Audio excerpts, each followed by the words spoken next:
Classical और Ricardian theory of rent, रिकार्डो का लगान सिद्धांत या प्रतिष्ठित लगान का सिद्धांत। लगान के सिद्धांत की बात करें तो लगान के सिद्धांत दो प्रकार के हैं जो मुख्य सिद्धांत हैं। फर्स्ट क्लासिकल और रिकार्डियन थ्योरी ऑफ रेंट और दूसरा है मॉडर्न थ्योरी ऑफ रेंट। और आज के वीडियो में जो बात कर रहे हैं वो रिकार्डियन थ्योरी ऑफ रेंट की बात कर रहे हैं, रिकार्डो के लगान सिद्धांत की हम बात कर रहे हैं। डेविड रिकार्डो इंग्लैंड के एक प्रतिष्ठित अर्थशास्त्री हुए हैं और उन्होंने 19वीं शताब्दी में रिकार्डो के लगान सिद्धांत का प्रतिपादन किया। रिकार्डो ने लगान का एक व्यवस्थित सिद्धांत प्रस्तुत किया जो कि लगान के आते हुए सिद्धांत का आधार भी है।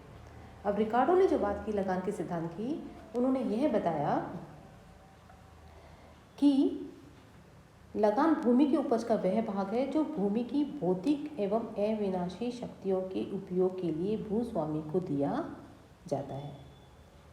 इट मीन्स उन्होंने यह स्पष्ट किया कि भूमि की विभिन्न इकाइयों में गुणात्मक असमानता पाई जाती है। गुणात्मक असमानता क्या कि भूमि के कुछ टुकड़ों की जो फर्टाइल पावर है वो दूसरे टुकड़ों की अपेक्षा अच्छी होती है। इट मीन्स कुछ अधिक अच्छे होते हैं, कुछ कम अच्छे होते हैं। और अच्छी भूमि पर अगर खेती की जाती है तो उससे उत्पादन लागत में कमी होती है जिससे भूस्वामी को अतिरिक्त प्राप्त होता है और यह अतिरिक्त ही लगान है। इट मीन्स जो अतिरिक्त प्राप्त होता है उसी को उन्होंने लगान कहा है। तो यह सिद्धांत कुछ मान्यताओं पर आधारित है, कुछ एजम्पशन पर आधारित है। जिन एजम्पशन को लेकर उन्होंने सिद्धांत की व्याख्या की है उनकी हम बात कर रहे हैं। भूमि की कुल पूर्ति समाज की दृष्टि से सीमित होती है। इट मीन्स भूमि की सप्लाई लिमिटेड है। भूमि का प्रयोग इस तरह से किया जाता है, जो हिस्टोरिकल सीक्वेंस है उसमें किया जाता है। इट मीन्स जो सबसे अच्छी भूमि है, जो उर्वरक भूमि है, उसको सबसे पहले प्रयोग किया जाता है और कम उर्वरक भूमि को उसके बाद में किया जाता है। फिर भूमि की फर्टाइल और सिचुएशन वो भिन्न भिन्न होती है, इनमें भिन्नता पाई जाती है। कुछ अधिक अच्छी होती हैं, कुछ कम अच्छी होती हैं। और फोर्थ है फिर land is specially used for producing food grains etcetera, otherwise it remains idle. भूमि का विशिष्ट उपयोग किया जाता है और विशिष्ट उपयोग क्या किया जाता है? केवल अन्न पैदा करने के लिए, इसके अलावा उसका कोई उपयोग नहीं किया जाता, उसके अलावा वो बेकार पड़ी रहती है। नेक्स्ट ये बताया जो एजम्पशन है कि भूमि की उर्वरक शक्ति को नष्ट नहीं किया जा सकता। देन रेंट केवल भूमि को प्राप्त होता है, अदर फैक्टर्स को प्राप्त नहीं होता है। कृषि में उत्पत्ति ह्रास नियम लागू होता है। नेक्स्ट इज वस्तु बाजार में पूर्ण प्रतियोगिता है जिसके कारण संपूर्ण बाजार में अनाज की कीमत एक समान है। Next the demand of food grains increases on increases in population. जनसंख्या में वृद्धि होने पर अनाज की मांग बढ़ती है and this theory is applicable in long term. यह सिद्धांत दीर्घकाल में लागू होता है। तो इस तरह से कुछ एजम्पशंस हैं जिन पे इस सिद्धांत की व्याख्या की गई है, इन्हीं पे ये आधारित है। अब हम बात करते हैं रिकार्डो के लगान सिद्धांत की। तो रिकार्डो ने जो लगान का सिद्धांत है उनको 3 शीर्षों के अंतर्गत इसकी व्याख्या की है। First rent under extensive cultivation, विस्तृत खेती में लगान। Second rent under intensive cultivation, गहन खेती में लगान। और थर्ड लोकेशन एंड रेंट, स्थिति एवं लगान। अब इसकी हम एक एक करके बात कर लेते हैं। रेंट अंडर एक्सटेंसिव कल्टीवेशन, विस्तृत खेती में लगान। अब विस्तृत खेती क्या है? सबसे पहले ये समझ लें कि भूमि की मांग बढ़ने पर एवं अधिक भूमि क्षेत्र में खेती की जाने से होता है विस्तृत खेती का मतलब, या हम ये कहें कि भूमि के विस्तार द्वारा उपज में वृद्धि करने की प्रक्रिया को विस्तृत खेती कहते हैं। तो देखिए जो रिकार्डो का लगान सिद्धांत है वो विस्तृत खेती में विभेदात्मक लगान की इस धारणा में पूर्ण मान्यता को लेकर चलते हैं। अब उन्होंने ये बताया कि मान लीजिए एक द्वीप है, उसमें अनेक भूखंड हैं जिनकी उर्वरता गुण स्थिति अलग अलग उनमें भिन्नता पाई जाती है। तो सर्वोत्तम श्रेणी की भूमि की उर्वरता सर्वाधिक होती है जहाँ श्रम और पूंजी की एक निश्चित मात्रा में अधिकतम उत्पादन किया जा सकता है। इट मीन्स फर्टिलिटी के आधार पर भूखंडों का सर्वोत्तम श्रेणी से लेकर निम्नतम श्रेणी तक विभाजन किया जा सकता है। और रिकार्डो ने जो निम्नतम फर्टिलिटी वाली जो फर्टाइल वाली जो भूमि है उसको मार्जिनल लैंड के रूप में बताया है। इससे स्टेज भूमियों को इंट्रा मार्जिनल लैंड कहा है और सीमांत भूमि पर कोई अतिरिक्त उत्पन्न नहीं होता। उन्होंने ये बताया है कि सीमांत भूमि पर किसी प्रकार का कोई अतिरिक्त उत्पन्न नहीं होता। इट मीन्स इस भूमि पर प्राप्त आगम खेती की लागत के बराबर होता है।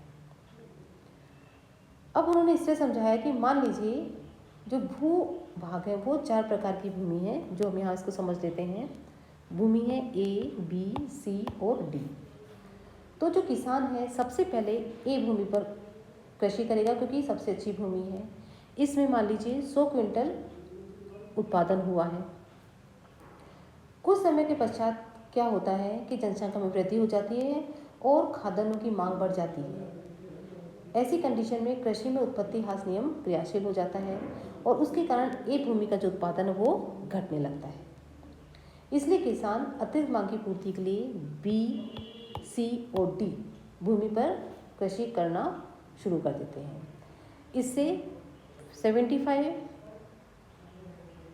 क्विंटल B भूमि से प्राप्त होता है, C भूमि से 50 क्विंटल और D भूमि से 25 क्विंटल प्राप्त होता है।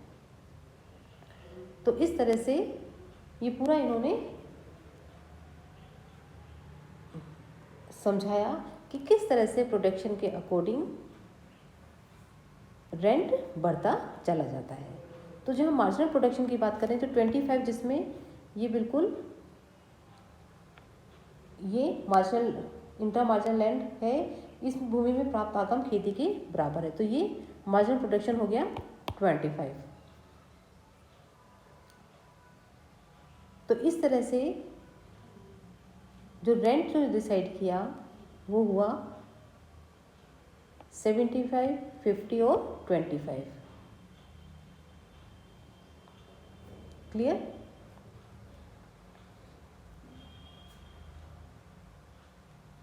मार्केट और टोटल एस्टिमेशन कॉस्ट हो गया 1000, फिर मार्केट प्राइस हो गया 40, 40, 40 ABCD में, और रेंट इन मनी 3000, 2000 एंड 1000। इस तरह से इसको क्लियर किया उन्होंने।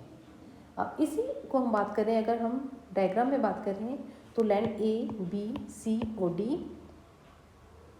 ये लैंड बताई हैं, और लगान जो अधिसीमांत भूमि का उत्पादन है उसमें से सीमांत भूमि का उत्पादन घटाने से प्राप्त होता है।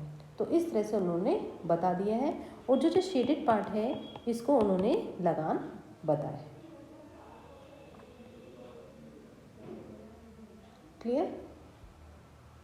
अब हम बात करें कि विस्तृत खेती में भेदात्मक लगान की व्याख्या को एक उदाहरण से हम और समझ सकते हैं। मान लीजिए ये कैटेगरी हमारे 4 हो गई, A, B, C, D land की। जब द्वीप पर कुछ लोग आकर बसते हैं तब मानव अपनी उपभोग प्रवृत्ति के अनुसार सबसे पहले सबसे अच्छी श्रेणी जो हमने बात की A भूमि पर खेती प्रारंभ करता है।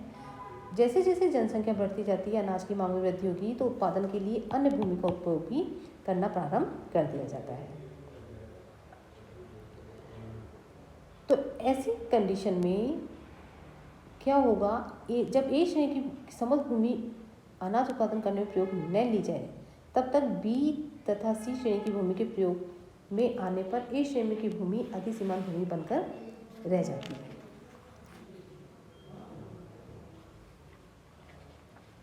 और सीमांत भूमि B और C की तुलना में कुछ अतिरिक्त उत्पादन करती है। रिकार्डो के अनुसार अधिसीमांत भूमि का यह अतिरिक्त ही लगान है, ये सरप्लस रेंट है। क्लियर है? तो देखिए प्रोडक्शन यहाँ हमने बताया A भूमि पर 100, इसमें 80, फिर 60, देन 40, और जो मार्जिनल प्रोडक्शन जो हमने D श्रेणी का दिया वो 40 है। तो इस तरह से 100 माइनस 40 ये 60, ये 40, ये 20 और ये, तो इस तरह से जो अतिरिक्त है वही रेंट है। इसको एक डायग्राम में और देख लेंगे कि जब 4 श्रेणी की भूमि है तो यहाँ 40, ये जो अपनी D श्रेणी की भूमि यहाँ पर 40 के बराबर हमने बताया, सी पे 20 और बी पे 40 एंड ए पे 60। तो इस तरह से उन्होंने उसको कैटेगराइज कर दिया है। 4 श्रेणी की भूमि में ओ एक्स पर इन्होंने उत्पादन और ओ वाई पर कैटेगरी ऑफ ओ एक्स पे प्रोडक्शन और ओ वाई पे कैटेगरी ऑफ लैंड को इसको बताया है।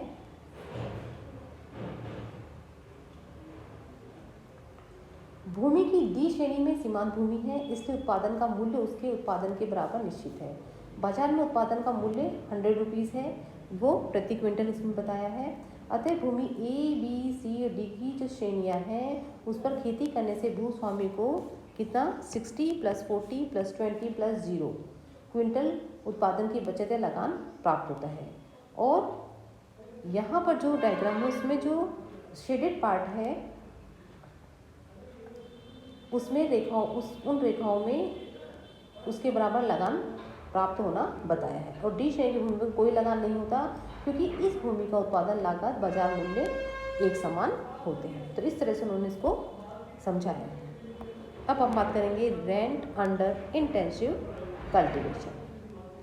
गहन खेती का अर्थ पहले ये समझेंगे कि गहन खेती का अर्थ भूमि का क्षेत्रफल सीमित होने पर उसमें श्रम तथा आधुनिक कृषि तकनीकों एवं मशीनों के प्रयोग में वृद्धि के द्वारा उत्पादन बढ़ाने से होता है। या हम ये कह सकते हैं कि जब भूमि के एक निश्चित क्षेत्रफल पर श्रम तथा पूंजी की अतिरिक्त इकाइयों का प्रयोग करके उत्पादन बढ़ाने का प्रयास किया जाता है तो उसे हम गहन खेती कहते हैं। अब रिकॉर्डों के अनुसार जैसे जैसे भूमि के निश्चित क्षेत्रफल या श्रम में पूंजी की अतिरिक्त इकाइयों का प्रयोग किया जाता है तो ऐसी कंडीशन में उत्पत्ति ह्रास नियम लागू हो जाता है। और ऐसी दशा में एक भूस्वामी अपनी भूमि के निश्चित क्षेत्रफल एवं श्रम की और पूंजी की अतिरिक्त इकाइयों को तब तक लगाता जाएगा जब तक कि मार्जिनल प्रोडक्शन का मूल्य उसके उत्पादन की लागत के बराबर न हो जाए। मीन्स श्रम एवं पूंजी की इस मात्रा को मार्जिनल लॉस कहा, जिस पर कोई बचत प्राप्त नहीं होती और पूर्ण सीमांत मात्राओं पर लगान या बचत प्राप्त होती है। अब इसको एक हम एग्जाम्पल से समझ लेते हैं। देखिए, जो एग्जाम्पल इससे पता लग रहा है कि भूमि के टुकड़ों पर श्रम और पूंजी की प्रथम मात्रा के प्रयोग करने पर उत्पादन 100 क्विंटल हो रहा है और फिर सेकंड पे 80, फिर 60 एंड 30, इस तरह से ये क्विंटल उत्पादन हो रहा है। लेकिन श्रम पूंजी की चतुर्थ जो मात्रा लगाई जाती है उसमें उसकी सीमांत मात्रा